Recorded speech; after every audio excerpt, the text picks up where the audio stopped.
কখনো কি গভীরভাবে ভেবে দেখেছেন আমাদের তো প্রকৃত বাসস্থান ছিল জান্নাত, তবে আমরা আজ এই দুনিয়ায় কেন? আল্লাহতালা মানবজাতির সূচনা করেন আমাদের আদি বাবা আদম আলিহিসালামকে সৃষ্টি করে। তিনি আদম আলিহিসালামকে সম্মান দান করেন, নিজের রূহ থেকে ফুঁ দেন এবং ফেরেশতাদের সিজদা করার আদেশ দেন। এরপর আল্লাহ আদম আলাইহিসালাম ও মা হাওয়া আলাইহাসালামকে জান্নাতে বসবাসের অনুমতি দেন। তারা জান্নাতে স্বাধীনভাবে বসবাস করতেন।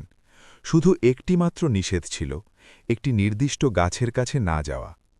কিন্তু শয়তান ইবলিস, যে আল্লাহর অবাধ্যতার কারণে অভিশপ্ত হয়েছিল, সে আল্লাহর নামে কসম খেয়ে আদম ও হাওয়া আলাইহিমা সালামকে ধোঁকা দেয়।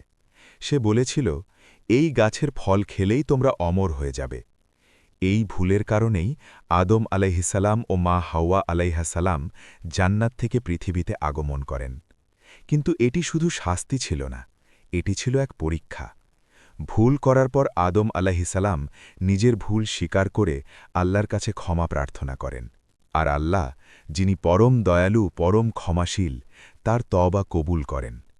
এই কুরআন ভিত্তিক কাহিনী আমাদের শেখায়, শয়তান আজও মানুষকে ধোঁকা দেয়, কিন্তু যে ব্যক্তি অন্তর থেকে তওবা করে তার জন্য আল্লাহর রহমতের দরজা সব সময় খোলা।